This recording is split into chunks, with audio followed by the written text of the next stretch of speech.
Pero huwag po tayong manira ng ating kapwa. Ang mahalaga, kung ano po yung hangarin natin, siya pong tutukan natin para talagang mangyari. Hindi naman po perfecto ang lahat ng sitwasyon, pero hindi naman din tayo bulag para pabayaan na lang natin na ito po ay magpatuloy-tuloy pa. Una sa lahat, syempre napansin ko po sa Maynila, nung bata pa lamang ako, akala ko magiging mala New York City na ang Maynila. Dahil ang bahay ko sa San Andres Bukid ay mga tahanan po na gawa sa kahoy, na kung saan pinangarap ko na maging building ito. Pero habang tumatagal, mas lumiliit pa yung bahay sa Maynila at mas lumiliit pa yung lupain sa Maynila. Doon, naramdaman ko na ano bang pagkukulang mayroon sa Maynila kung bakit magagalang tayo. Siguro marahil kailangan buksan po natin ang ating kaisipan at maliwanagan tayo sa tunay na sitwasyon para naman yung gagawin talaga natin yung makatotohanan. Gusto ko po na mailigtas ang mga natitirang lupain sa Maynila. Lalo na po yung mga landmark sa Maynila na hindi na po marahil masasaksihan ng mga anak natin kapag ito po ay tuluyang mawala.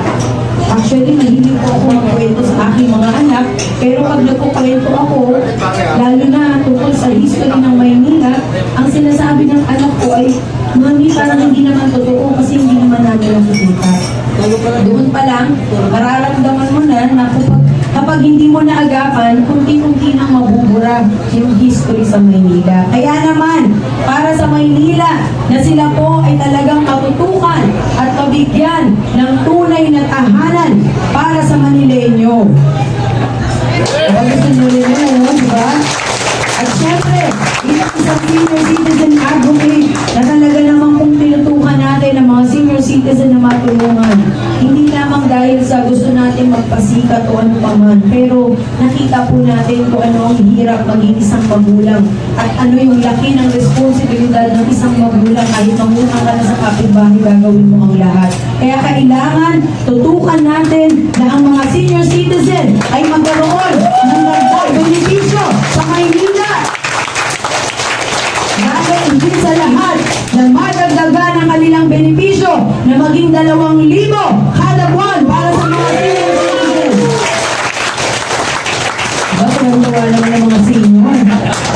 Alam niyo, tuwan-tuwa rin po kung talagang gagawin natin yan sapagkat ilang taon na rin po ako. Siguro mga 13 years, 14 years, magiging senior citizen na rin ako. Pero for the meantime, habang malakas pa tayo, gampanan po natin yung pagiging isang anak para sa ating mga magulang. At syempre, yung mga barangay health center na dapat talagang tutukan na ang bawat barangay sa Maynila ay magkaroon ng barangay health center na may libreng gamot at mga doktor na talagang titingin po para sa ating kalusugan. Hindi naman natin maiiwasang magkasakit, lalo na ng panahon ng pandemya, na talagang kung ano yung mga sakit na lumalabas. Napakahalaga po ng ating mga magulang at tayo na mismo na maging malusog, lalo na kung meron tayong tinataguyod ng mga anak para sa ating pamilya. At syempre, para sa mga kabataan na sila ay magkakaroon ng libreng wifi para sa lungsod ng Maynila.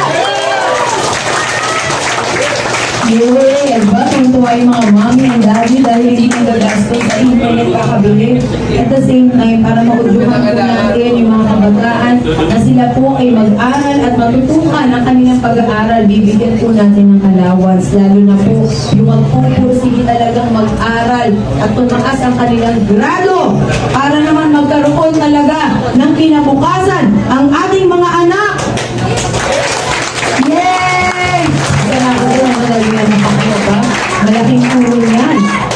Di po ba? At syempre, alam ko ninyo, napansin ko yung mga ospital natin sa Maynila, hindi naman sa gusto natin makapagsalita na hindi maganda. Pero marami na po tayong kababayan na nahihirapan sa pagkatuwing sila po ay pupunta sa ospital, wala silang gamot, wala pong tumitingin sa kanila. Isa po yan sa ating priority na matutukan po na masiguro na ang mga ospital po sa Maynila ay magkaroon ng mga makabagong kagamitan na magagamit po para sa kalusugan ng mamamayan sa Maynila. At syempre, pati yung mga eskwelahan, yung mga public schools na kailangan magkaroon ng mga makabagong kagamitan at matutukan na yan talaga ay mabigyang halaga, lalo na po sa mga mag-aaral natin sa Maynila. Di po ba? Para sa mga magulang, isang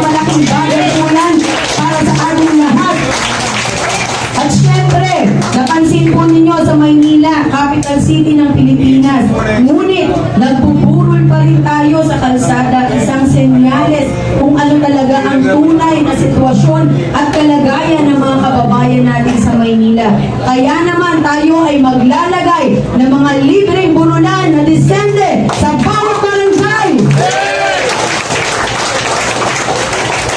Dahil alam po ninyo, kapag pumunta kayo sa ibang bansa at bumalik kayo sa Manila, ang laki po ng diferensya na makapansin ninyo.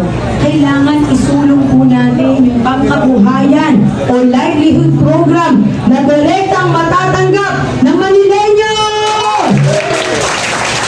Para naman tayo po ay magkaroon talaga ng kasagutan sa kahirapan, na tayo po ay kayang mag-sustain ng panggastos, pangbayad ng bills, pagpapaaral sa anak, dahil ang livelihood program o pangkabuhayan program ang siyang makakatulong sa bawat pamilya sa Maynila na sila po talaga ay magkaroon ng pagkakakitaan.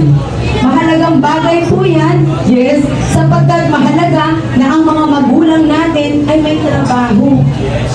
Alam po ninyo, sa panahon ngayon, pag wala kayong pera, parang lubog na lubog sa isang tao. Makikita po natin yung mga kababayan natin na wala pang pagkain. Yun po ang nakakalungkot na bagay, sapagkat yung pagkain isang basic needs po ng isang tao na dapat naman talaga natutugunan sa araw-araw. Pero kapag dumating po kayo sa punto na wala na kayong makain, wala na kayong bigas at ulam, ibig sabihin, ganun po kahirap ang buhay natin. Nung isang araw nang ako po ay pumunta sa Baseco at naramdaman ko yung mga kababayan natin na sila po ay lubog sa kahirapan, isang bagay po ang sinabi ng ating kababayan. Alam niyo ma'am, 3 days na po kami hindi kumakain dahil wala kami pambili ng bigas.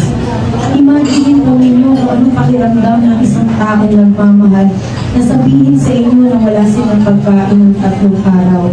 Kaya ako naman po ay nagkatubili at nabigay kaagad ng pambili ng bigas para sa kanyang pamilya. Marahil ito po ay pansamantala lamang. Kaya dapat matutukan po na magkaroon ang bawat pamilya sa bawat tahanan ng may pangkabuhayan na tututukan po natin sa bawat barangay.